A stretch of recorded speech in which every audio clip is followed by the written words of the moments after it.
Are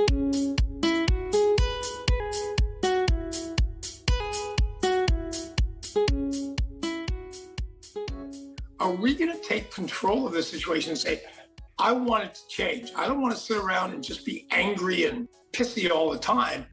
I'm willing to do a little something, but what can one person do? Well, let me give you an example. I know a fellow who leads recovery groups in prison for long-term violent men and women, and gets them together. And over time, when they feel seen, heard, and appreciated, they change dramatically. So even the worst people, all they want is affection. All they want is love. All they want is to be accepted for who they are, damaged like all of us are, but they expressed it in more violent ways and were caught doing it. So does it sound too simple? It's simple human kindness. I promise you, it works.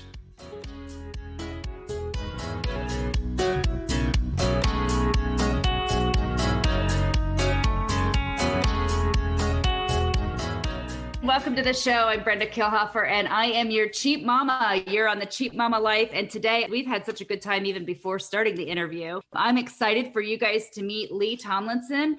He is the author of the book, Compassion Heals, From Self-Care to Healthcare. And before he got into writing, Lee was actually a tennis pro, a successful businessman, very successful marketing genius behind some Hollywood shows on CBS and things like that. So he has led quite the life and ended up having some circumstances in his life change that led to this book, and is now on a mission to start a compassion project. So we're going to hear about all of that and more from Lee, and we're going to have a great time. So what else would you like the audience to know about you? First of all, thank you for having me. I'm delighted to be here. You know, it is my life mission. And I got to be honest with you. If you had said to me 10, 20, 30, 40 years ago that I would have started a Compassion Heals movement to bring compassion back to healthcare in the world, I would have laughed at you. I mean, it's like, what? I don't even know what compassion means.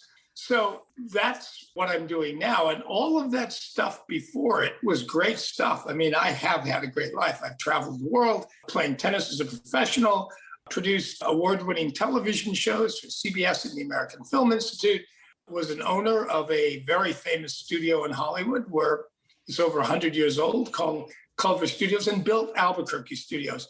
Then I was diagnosed with stage 3, stage 4 throat cancer, which was ridiculous because I never smoked, I never drank, never did anything that would have led to that. My oncologist said it was just bad luck.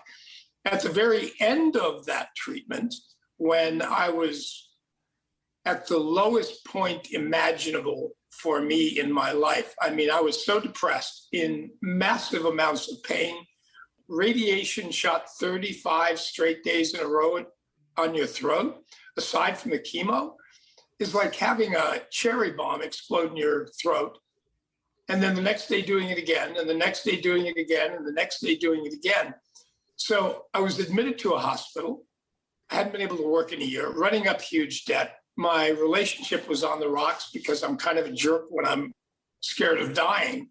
Didn't know if I'd be able to speak because they may have had to take out my tongue to get all the tumor out.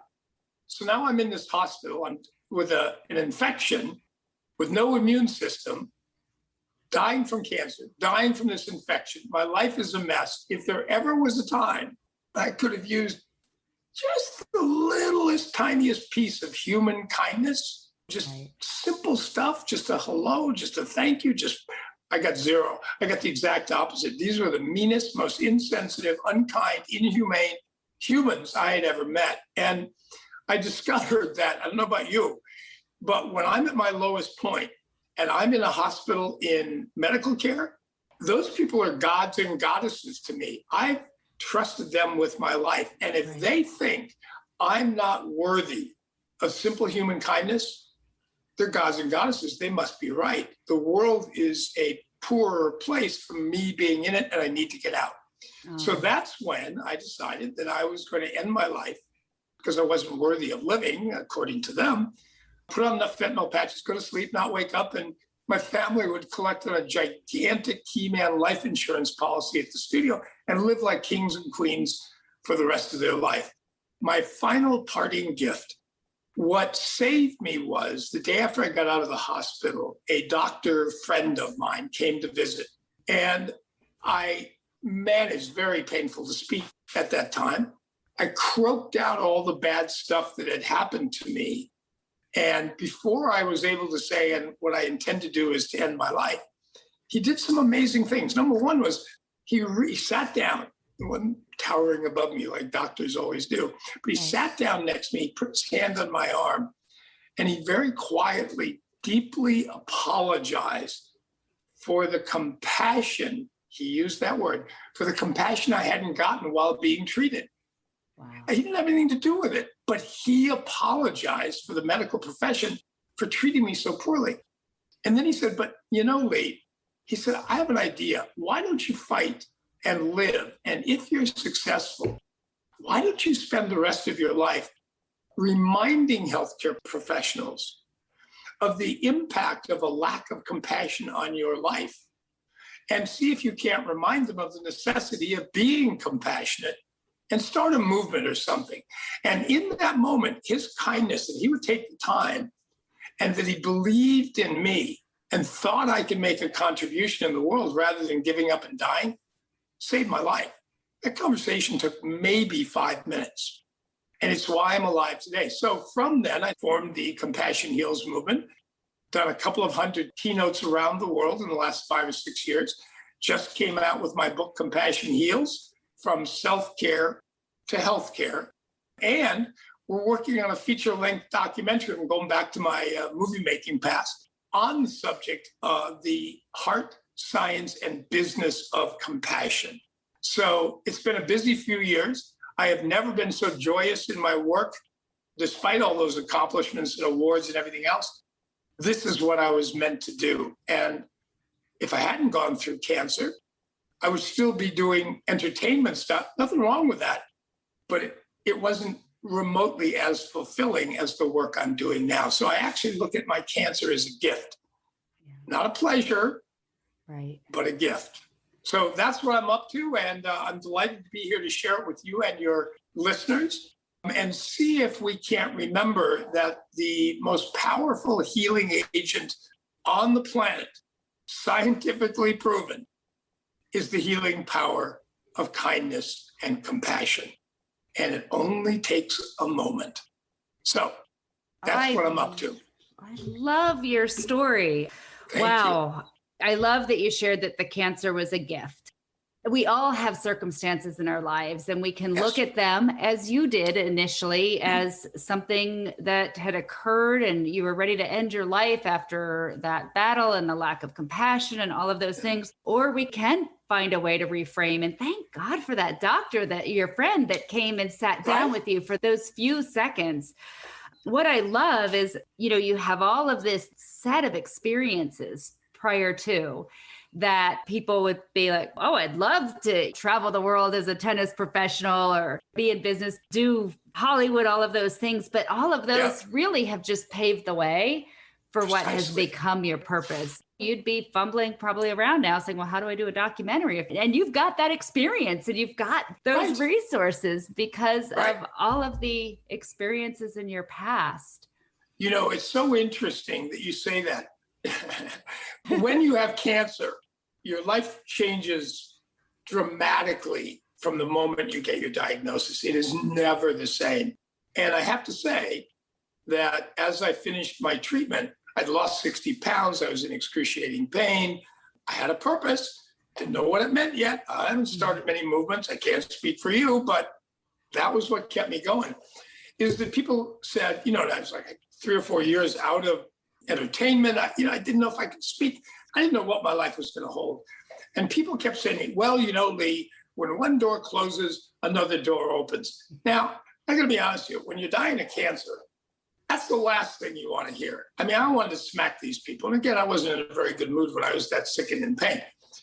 And I didn't pay much attention until somebody said to me, looking at my experience, said, Lee, when one door closes, another door opens.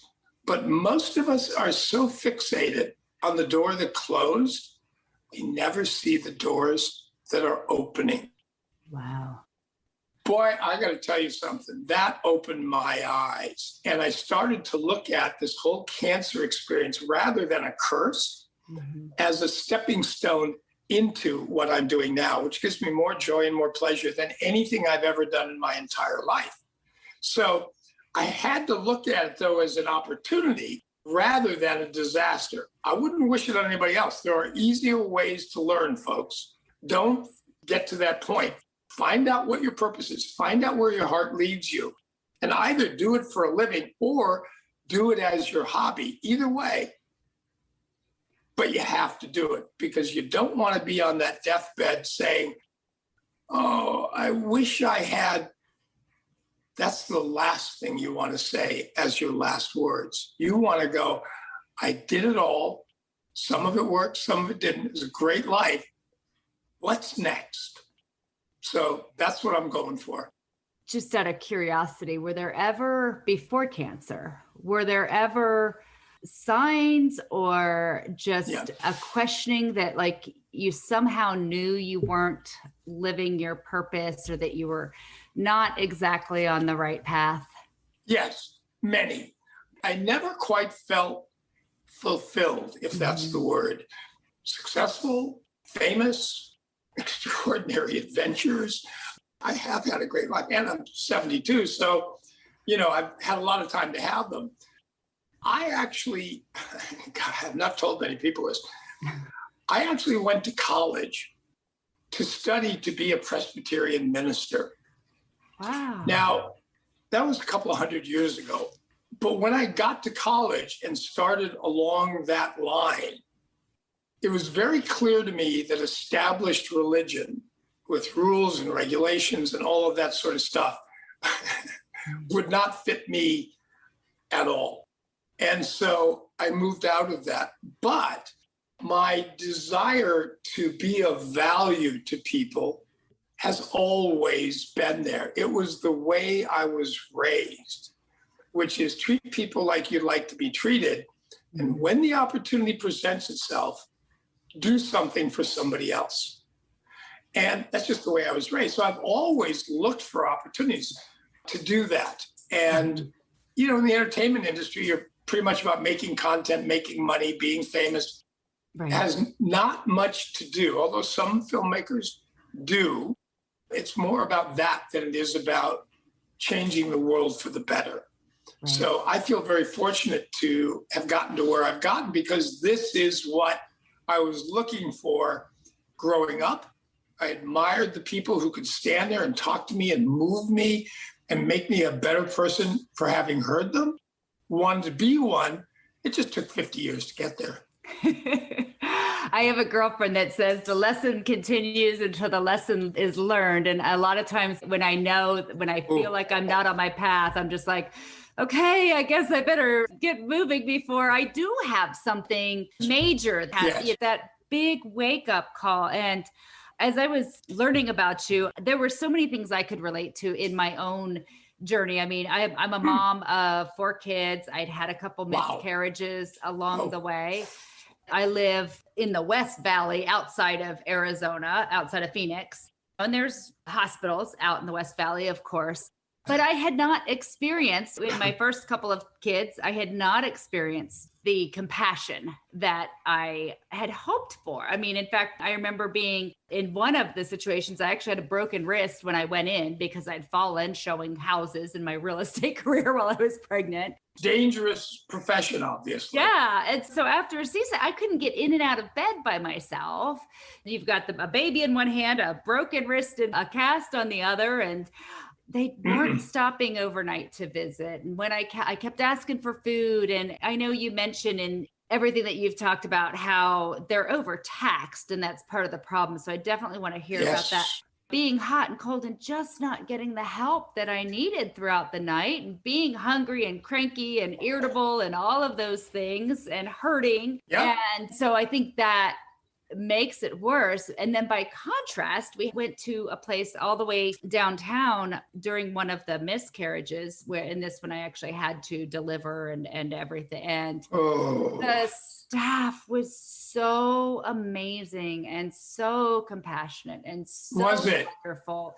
The nurses that I had through the night were just unbelievable. So when I had my next child, I'm like, nope, that's where we're going. I don't care how far away it is. I don't care if I end up on the side of the road delivering to get there, but I never wanted to experience what I had before. So tell me how your project is going out and making an impact. And I want to touch on the self-care side of it too, but let's just start with that. How is your project reaching out right now to the medical field? Well, initially, it was me coming and delivering keynote addresses at hospital groups, medical conferences, med schools, nursing schools, you name it, I've spoken there all over the world. I've done over 200 keynotes in the last 5 or 6 years. That's some extraordinary groups of people. The vast majority of them are healthcare. So I've been spending an enormous amount of time doing that. My goal has always been to try to reach every healthcare professional in America with my message. But there's 22 million of them. And at some point, at the beginning of COVID, it was very clear, Lee, great goal, not going to happen on stage. I understand you love it, but you got to find other ways to get this message out there to those 22 million and everybody else in the world. There's nobody in America today, there's no human alive, that isn't feeling great pain. What is it? Be kind. Everybody's fighting a great battle. And so that's when I realized I got to write a book. So I wrote a book. Then I realized I'm not going to get 22 million books out there either. That's when I realized I need to do a documentary that we can distribute to every man, woman, and child on the face of the planet, presenting the scientific, massive evidence of the healing power of compassion, not only for the receiver, like you experienced, but also for the giver. Both people experience the exact same physical, mental, and emotional benefits given or received. And the bottom line, you mentioned you want to go to those people again. Maya Angelou said, people will forget what you say, they'll forget what you do, but they'll never, ever forget how you make them feel. Right. And in healthcare, how you feel dramatically impacts your ability to heal, how quickly you heal, the chances of you healing, the amount of pain you feel. The benefits are massive. So compassion is the only thing that will get us through the pandemic. We are genetically bred to be compassionate. It was never survival of the strongest, because the dinosaurs will eat you. They don't care how strong you are as a single human. It's survival of the kindest.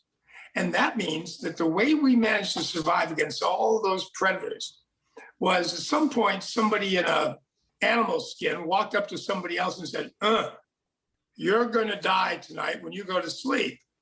I'm going to die tonight if I go to sleep. How about this? You go to sleep, I'll stay awake and guard you. Then when I go to sleep, you guard me. That's what got us through the days of the dinosaurs. And that is, in fact, compassion. Take away all the prejudices. When you take a child that's 1, 2, 3, 4, 5 years old, before they've been scarred, if they've been scarred by their upbringing, and you put them in a space with another child who's crying and upset, they will automatically go over to that child and try to help. Yeah. Because they feel their pain. They are naturally empathetic and compassionate, unless that's squashed by their parents, family, friends, or teachers. So coming out of COVID, where we've been isolated, we are all upset by the lack of human contact. On phones and media, it's not the same. And so we are all suffering to some degree from that separation.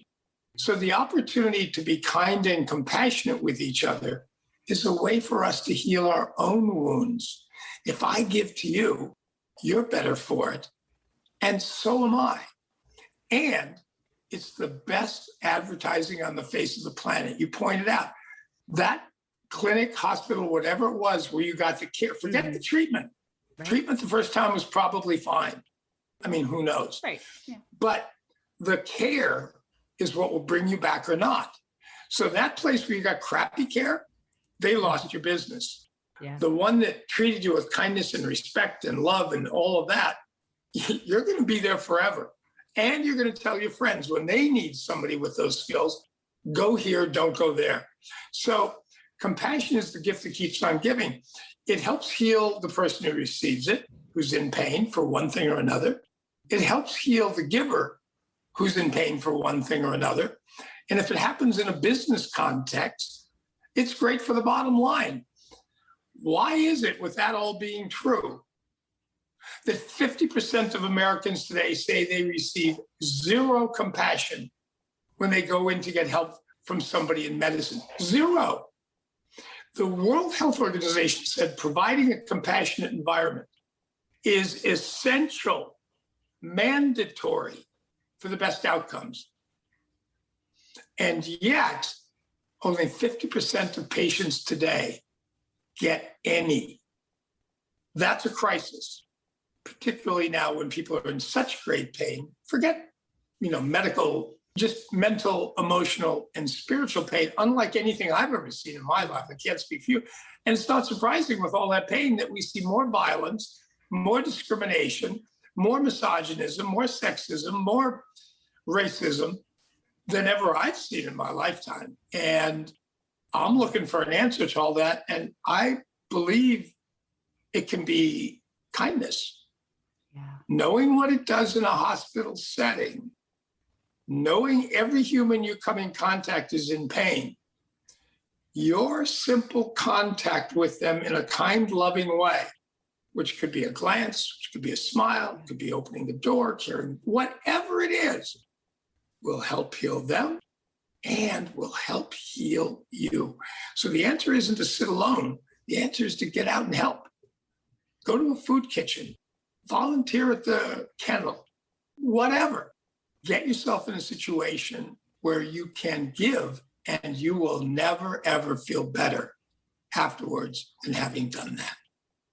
Oh my gosh, absolutely everything you've just said 10 times. I agree with you. That is, I think, one of my biggest frustrations. And it's ironic, you coming from media, Hollywood, all of those things.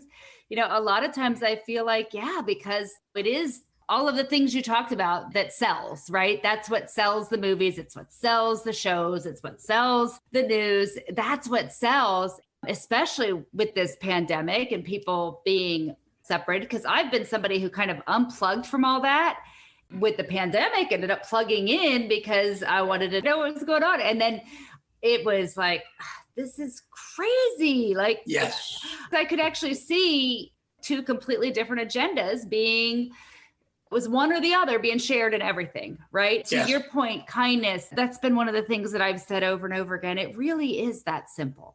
Even if you don't believe in religion or God or Jesus or anything, even if you just wanted to take Jesus as a historical figure that actually walked the earth and take his basic teaching of love one another. Yeah. It's that simple. It's the solution. And the truth is that we're taught prejudice. We're taught this group is better than that group. We're taught that. We are not born sexist, misogynistic, racist. You put any word, any IST in there. We're not born that way. So it is an educational process, and hurt people hurt people. Mm-hmm. When you consider that 85% of people in America today grew up in a dysfunctional childhood, mm-hmm. Is it any wonder that when they get in the deepest part of their pain, that they pick up a gun and start shooting people in a mall? First of all, nobody's without problems. Everybody's got pain. But nobody who is in touch with their purpose, pursuing their purpose, leading a meaningful life, ever goes to a mall and starts shooting people. So, not to excuse it, but those people are so damaged and in so much pain. They don't feel seen and heard, and they have rage and anger that if they leave it inside, they will explode. So they start taking it out on others, and hence all of those violent protests, shootings, assaults are up in some places hundreds of %. Right. That's why. And it's exacerbated by our loneliness and our disassociation from COVID. It's made even worse. Not to mention any names, but we had an administration that welcomed violence, that encouraged violence, that was highly prejudicial against any number of different groups and made that well known. Mm-hmm. So those that are damaged and those that have those same beliefs are now have been encouraged to take them out into the world. We got to fight that. Does it sound too simple? It's simple human kindness. I promise you, I know a fellow who leads recovery groups in prison for long-term violent men and women, and gets them together. And over time, when they feel seen, heard, and appreciated, they change dramatically. Of course. Dramatically. So even the worst people, all they want is affection. All they want is love. All they want is to be accepted for who they are, damaged like all of us are, but they expressed it in more violent ways and were caught doing it. So it works. Scientifically proven. Read a book called Compassionomics. Friends of mine wrote it. They did a 2.5-year study. They're both research scientists and both doctors, about all of the studies done on compassion to find out if it was just a nice thing or if it really did have measurable medical benefits. Without doubt, they went in thinking it didn't. 2.5 years later, they came out 180 degrees in the opposite direction and said, providing compassion in a medical environment, just like the WHO said, is mandatory for the best outcomes in the shortest period of time and the longest term health. So it's now scientifically proven. The question is, are we, whether we're in a hospital setting or not, are we going to take control of the situation and say, I want it to change. I don't want to sit around and just be angry and pissy all the time. I'm willing to do a little something, but what can one person do? Well, let me give you an example. So there's a story about a fellow who was living in San Francisco, and he wrote a suicide note, something I can relate to. And he said, I'm going to walk to the bridge and I'm going to jump. Mm-hmm.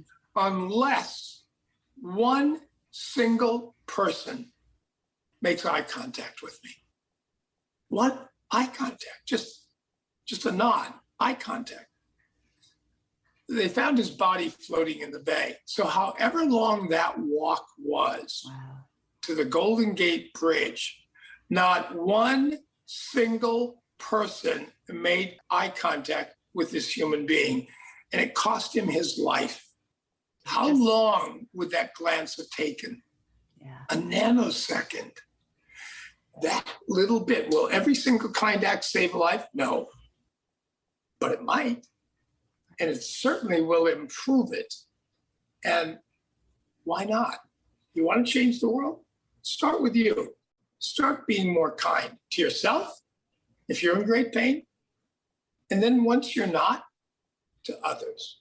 What can each of us do? Because you take that story and I just feel like right now, that's magnified, right?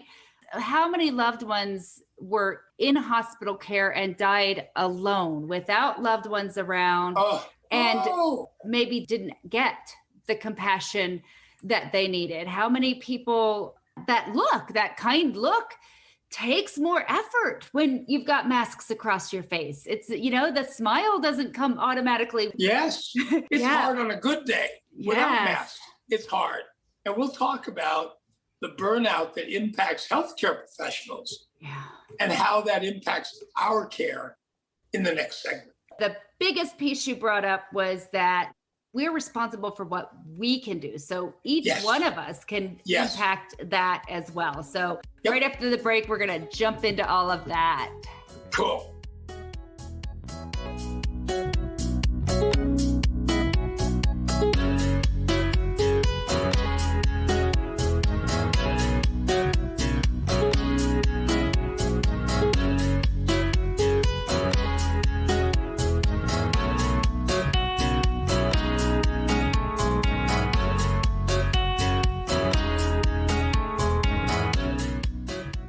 Hey, and welcome back to the show. I'm Brenda Kilhofer, your host. You're on the Cheap Mama Life. And today we have just had a great time so far with Lee Tomlinson. As we left off, we were talking about what each one of us can do to help improve the care and compassion received in healthcare and throughout the world. So I know you have an incredible challenge that you've put out there as well. So hopefully that's one of those ways that we as an audience can support and serve your mission, which is absolutely needed.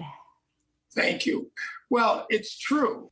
You know, when I deliver my keynotes to healthcare audiences, you know, it's information and it's presenting the science of it to prove to them that it's not optional. It's absolutely a necessity.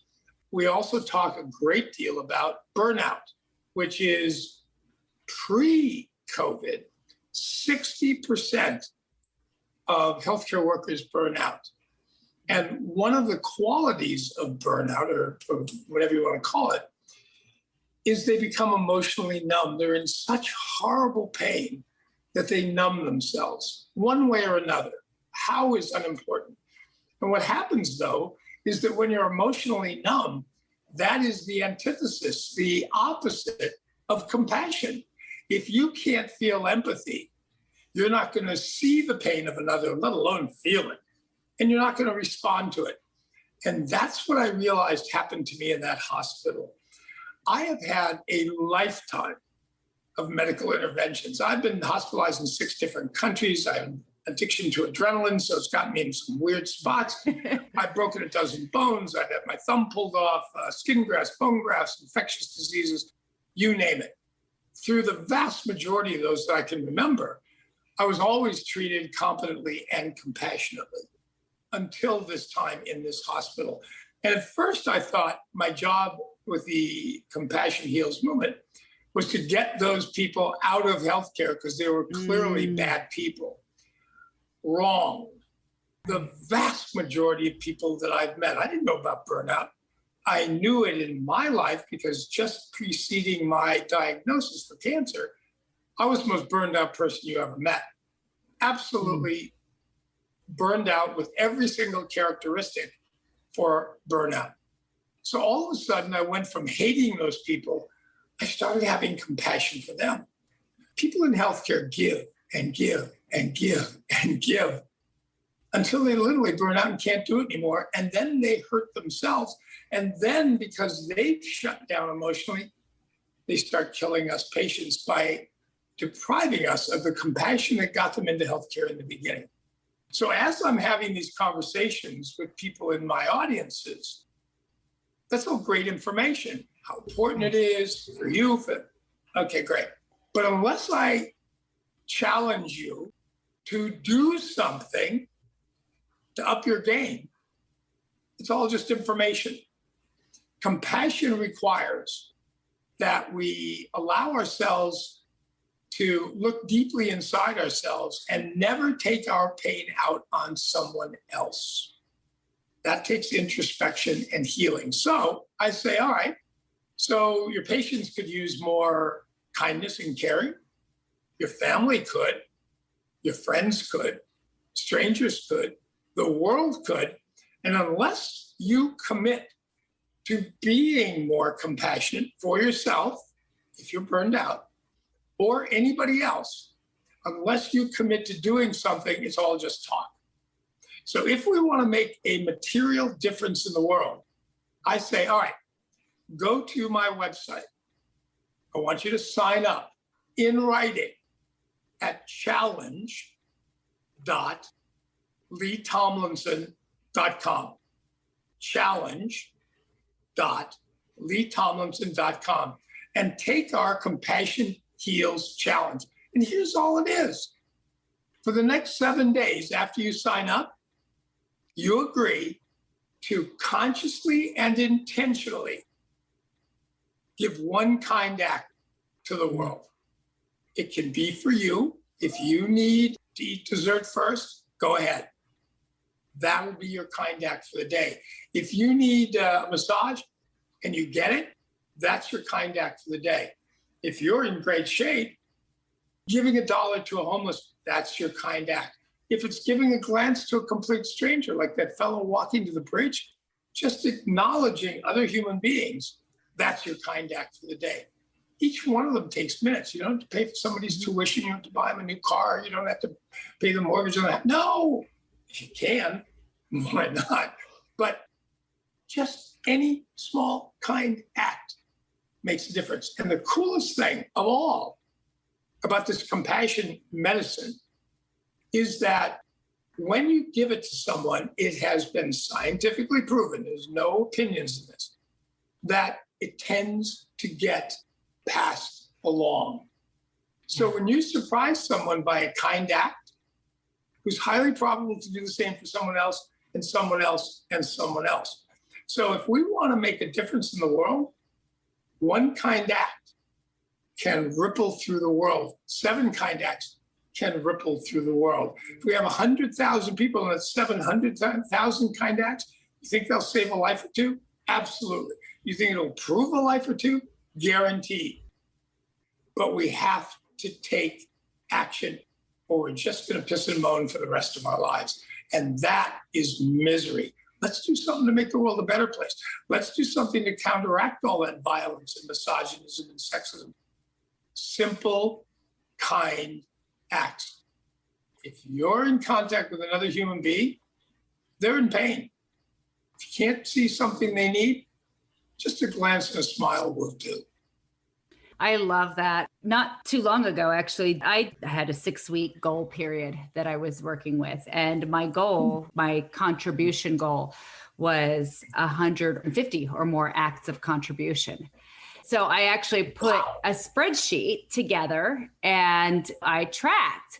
I love how you share that it can sometimes just be the smallest act. And there's so many things that when you're walking in your purpose or your passion, that many times just being in that space is spreading that kindness as you go. Because I remember getting into it, because a lot of times you go into that, well, it has to be big because you're thinking in terms of what other people judge or think. And then there's even the, well, if I get paid for it, well, then that's not really contribution. Or if I benefit from it. But you spoke earlier about how both the giver and receiver benefit when we're coming from that place of compassion and we're giving and receiving. So I would encourage you listeners, please jump on this challenge, because I know for me, it taught me so much about, one, how simple it was to from a place of contribution, but also to get rid of some of these negative thinkings around the self-judgment of whether it was self-serving or whether it was contribution, because I got to feel. That was my question. Yeah. After 150 days or 150 kind acts, regardless of how long it took you, how did you feel? Well, the incredible thing is one, I stopped beating myself up a little bit. And I realized that others beat us up as well. And the whole point of this is to help people grow. So I love personal development and growth, so I can pull that hammer out like the next person. And what I began to realize is all of those folks that have said, I'm not compassionate, or I don't care about others, or the times that I've said that, they're full of it, because I realized in tracking that I actually operate from that place a lot of the time. And even more so as I began to track it and be down that journey. So it's life-changing. And who knows which receivers benefited, which didn't. I'm sure they all did in some way. Some will remember, others won't. But even if they don't remember it, Yeah. they felt it in the moment. Yeah. You know, it's like putting a little bit of healing medicine on a wound. They don't need to remember it the rest of their life, but in that moment, and maybe for the next hour or two or a day or three, they remember it. Oh, wow, that was so cool. And that helps heal that wound. Right. No question about it. I mean, it literally scientifically proven. It absolutely does. And not just the physical one that you put it on, but also the mental, emotional, and spiritual ones to say, does anybody even see me? I mean, do I even exist? That's what we crave is you have value, you have worth. I see you and I want to connect, if only for a moment. And I'd like to connect with you because that's what I think of you. That's powerful stuff. That's powerful stuff. And it works. It's so interesting. If you take people who say, you know, I'm not going to, even the meanest of people, and somehow or other, they were instantly found themselves in a dire situation where someone was injured or drowning or bleeding. People don't walk away. No. Even if it's someone that in their normal life, their learned life, that they don't like or don't respect, whether it's somebody who's gay, whether it's somebody of color, whether it's a woman, whatever it is that in their normal life they have negative feelings about. When push comes to shove and someone is in dire danger, very few people will not stop to help. Afterwards, they go, I can't believe I saved a fill in the blank. But that's their learned behavior. Right. Their instinctual genetic behavior is, I get the pain of that person drowning. I get the pain of that person in that accident. I get the pain of that lost child. What can I do to help? And they're moved to try. That's what we're trying to get people back to, is that innate goodness, caring, kindness that we've lost in the past 2, 5, 10, 15 years, is to bring it back, especially now when we need it the most. So one kind act a day. Challenge.leetomlinson.com. We're not going to sell you information. We're not going to sell you anything. All we want to do is encourage you to do one itty bitty little kind act a day. And then maybe we'll give you another one in 6 months. But you know what I'm saying is we just want you to know this stuff works. You just got to commit to it, or just sit around and complain the rest of your life. You choose. It is a choice. Compassion is a choice. Now there's a movie I want to see. All of these kind acts stacked up on one another. Imagine the feel goods there. Guess what we're going to have a lot of on your documentary? In our documentary. Wonderful. Is exactly that. And it doesn't get much news. All of the nasty stuff does. We want to put something out there that is life-affirming, that shows the innate goodness and connectedness of people, even when it goes wrong, how it can be recovered. Those people in that prison, we're going to have people like that. So what was it like to be in a group? You murdered somebody when you were 12. How did you go from being this jerk to this kind, loving human being you are now, even though you'll never get out of prison? That's the kind of thing. And it was only human contact. It was only that heart-to-heart intimacy that can do that. So if it can work for them, it can work for the rest of us. I absolutely believe that. I've seen it work in countless seminar rooms and things like that. I too know a gentleman who does prison, who takes seminars that he used to do as a facilitator into prisons. I believe it's in Washington State, and has actually decrease the recidivism, I can never say that word, of them going back in, because they are able to forgive themselves, others, heal those wounds. Man, a healthy, happy, fulfilled body and soul, I'm sure just adds to the science. You know, I mean, I believe that. And I wish we had another hour or so, because I'm kind of a nerd and a geek when it comes to that. Would love to hear all of the science that you've shared. Buy a copy of the book. I will. Compassionomics. Okay. By Steve Tresniak and Dr. Mazzarelli. It is astounding what they discuss is astounding. I just wish they'd written it sooner. I did all the same research to come to my conclusions, to present it, and then they put the book out. It's like, guys, where were you like 4 years ago? You could have saved me 1,000 hours of reading, studies. But they're great guys. I did a podcast with them the other day, and they are astonishingly smart guys. Oh, my goodness gracious. And the book they put out, #1 book. You want to know if compassion's real or imaginary? If it has power, read this book. Awesome. I love that. We have time for one more subject. The title of your book is Compassion Heals from Self-Care to Healthcare. We've talked a lot about the healthcare. What should the listeners know about self-care? Yeah, it is incredibly simple, which is you need to be healthy. If what you want to do is be your best self, if what you want to do is experience joy in your life, if what you want to do is make a difference in other people's lives, you have to be healthy mentally, physically, emotionally, and spiritually.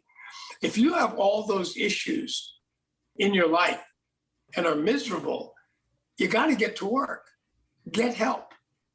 I don't care what kind of help. Listen to podcasts, read a book, read 10 books, get psychological help. Whatever it is, you need to look at the pain you're experiencing and effectively deal with it so that you can be your most effective, compassionate self. And if you're well enough to be able to actually reach out to others and be kind, great, do it.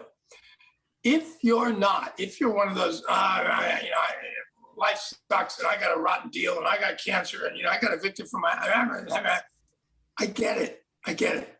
It's painful. However, you want to feel better? You want to feel more fulfilled? You want to feel like you mean something in the world? Take care of yourself first, then serve others. Start with you. We say in healthcare, always put the patient first. No. Those people in the hospital didn't. They were burned out. You and the people you work for need to prioritize your health first and foremost. Institutions do not pay enough attention to the care, kindness, and compassion their staff is getting, which allows them, and in some cases, encourages them to work so hard that they burn out. So we need people within healthcare and outside to heal themselves first, then decide they're going to do some good in the world and be kind to everybody else. And if you work in an institution that treats you like crap, get out of there. Find some place that values you and your specific gifts and figure out how to work there, or you will be miserable and in great pain the rest of your life because every day you're getting beaten up. So self-care to healthcare. You want to be healthy? Take care of yourself. You want to take care of yourself and feel really healthy? Give to others. Simple, kind acts. It's the answer to everything that ails you.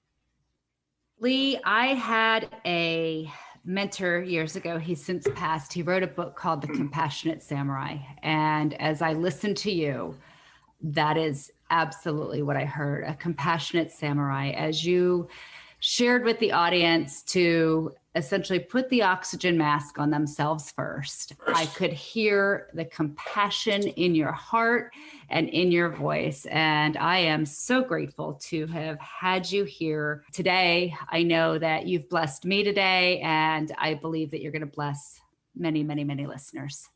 So thank you for being here. Your lips to God's ears. Thank you for having me. Your comments gave me goosebumps. So that made my month. Thank you for having me. You're welcome to come back anytime. Good. Let's do that. Let's have some fun. Let's talk about stuff. And meanwhile, I'm going to go out and do some keynotes in person now, which is very exciting. Yes, I hear you do it in a hospital gown. I was almost expecting you to show up in one today. Well, I would have, but you didn't expect it. I wasn't so sure. I normally do them. And the reason is that if I'm speaking to any audience, particularly healthcare workers, is I want to remind them that horror that we feel when we're in their presence, they don't even have to be speaking to us. If we're wearing a patient's gown, we're already miserable. So the minute we are in your company, just remember, people wearing these are all miserable because you're going to hurt us or tell us something's going to hurt us or get us ready for something that's going to hurt us. So I do it just to remind them that that's who is paying your bills. We're the ones who are going to suffer, and you can make it miles better by simply being competent and equally compassionate. That's the goal. And hopefully that I've done it, over 200 keynotes in that stupid gown and with my rear end hanging out. It's after 200, it's still deeply humiliating. It is. Works. We're completely exposed. Right. And that in and of itself exposes the wounds that we're feeling inside because of that exposure. Yes. Well, thank you so much for being here. Listeners, remember to like, share, and download, and we will see you next time. Thank you again, Lee. Appreciate you. My pleasure. Be kind, be caring, be compassionate.